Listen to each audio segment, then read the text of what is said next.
को उन्होंने सर्वहारा वर्ग का सहारा लेकर के पराजित किया और फिर एक आदर्श राज्य की स्थापना की। तो विष्णु के अवतार के रूप में अगर वो भगवान हैं तो जो बातें अन्य मैंने वो आपको कहीं, वो हमारे नायक हैं, हमारी पहचान है हमारे देश की। वो हिंदू मुसलमान दोनों के लिए पहचान है, क्योंकि 2500 साल से आगे किसी अन्य का कोई इतिहास ही नहीं मिलता है। तो जो इतिहास है वो राम का है, शिव का है, विष्णु का है। विष्णु की 5-5 हजार साल पुरानी प्रतिभाएं तो साइबेरिया में मिली हैं। जी साइबेरिया में मिली है बकायदा। और मैं आपसे ये भी समझना चाहूँगा, जिस सनातन की हम बात करते हैं, ना इसका आदि है ना इसका अंत है, और उसी से हम लोग हिंदू हैं, उसी धर्म का हम पालन करते हैं, क्या ये नहीं कहा जा सकता कि ये विश्व का सबसे पुराना मत है और यही है जिसने विश्व को अलग अलग ढंग से धार्मिक या रिलीजियस प्रीचिंग सिखाई, वो चाहे किसी भी तरीके से हो, सब निकलकर सनातन से ही गए हैं? नहीं, वो क्या है, सनातन के अंग थे, वो गए तो कहीं नहीं, वो आज भी सनातन के अंग हैं।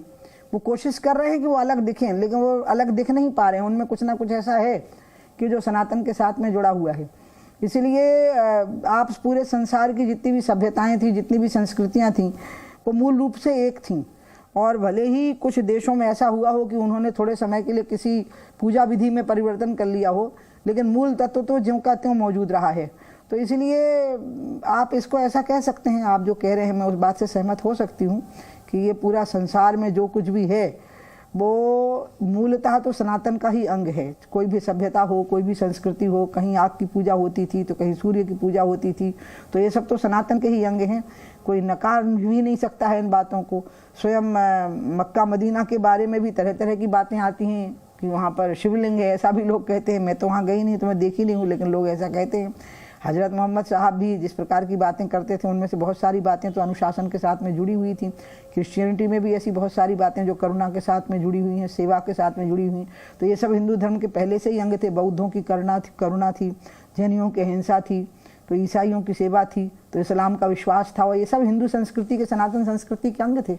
ये सब एक ही छत के नीचे है, इसीलिए शायद हमने कहा कि हमारे यहाँ कहा गया है वसुधैव कुटुंबकम। वो क्या असल में टकराव कहाँ पैदा हो गया कि इस्लाम जब एक सेक्ट निकला तो उस सेक्ट ने दूसरे धर्म के बारे में जो धारणा उत्पन्न की, जिहाद शब्द का जो प्रयोग हुआ, कुफ्र और काफिर, इससे जो एक माहौल बना कि या तो लोगों ने इनके सामने अपने अस्तित्व को समाप्त कर दिया और इनको ज्वाइन कर लिया, या फिर लोग लगातार इनके साथ सामने डट करके खड़े रहे। भारत एकमात्र ऐसा देश है जिस पर दोनों ने हार मान ली। ना तो ईसाइयत इस देश का कन्वर्सन कर पाई, मैंने कई देशों को पूरा का पूरा ईसाई होते देखा है, और ना इस्लाम इस देश का धर्म परिवर्तन कर पाया। मतलब इस्लाम की तलवार और ईसाइयत का प्रचार दोनों ही भारत की देहरी पर हार मान गए। भारत ने अपनी संस्कृति को, क्योंकि हमारी संस्कृति गंगा और यमुना से जुड़ी हुई है, वेदों से जुड़ी हुई है, और इसलिए इतनी पुरातन संस्कृति है कि सबको अपने अंदर समा लेती है। ये समुद्र के जैसी है, जैसे समुद्र किसी नदी में नहीं समाएगा बल्कि नदी ही समुद्र में समा जाएगी। वही हालत हमारे सनातन परंपरा का। यहाँ सब आके इसी का हिस्सा बन जाते, इससे अलग नहीं हो पाते, इसको अलग नहीं कर पाते, इसमें से कुछ अलग निकाल नहीं पाते, बल्कि इसी में कहीं ना कहीं समा जाते हैं। अब टकराव से समावे या प्यार से समावे, लेकिन समा तो जाते हैं। तब थोड़ी सी राजनीति भी कर लेते हैं। उमा जी, आप भोपाल में हैं, दिग्विजय सिंह जी के हाल ही में कई बयान आए हैं। सबसे पहला बयान, सोनिया गांधी जी पॉजिटिवली इस न्योते को स्वीकारेंगी, ऐसा उनको लग रहा था, नहीं हो पाया वो, चलिए जाने दीजिए। फिर वो ये कहने लगे कि भाई अभी वो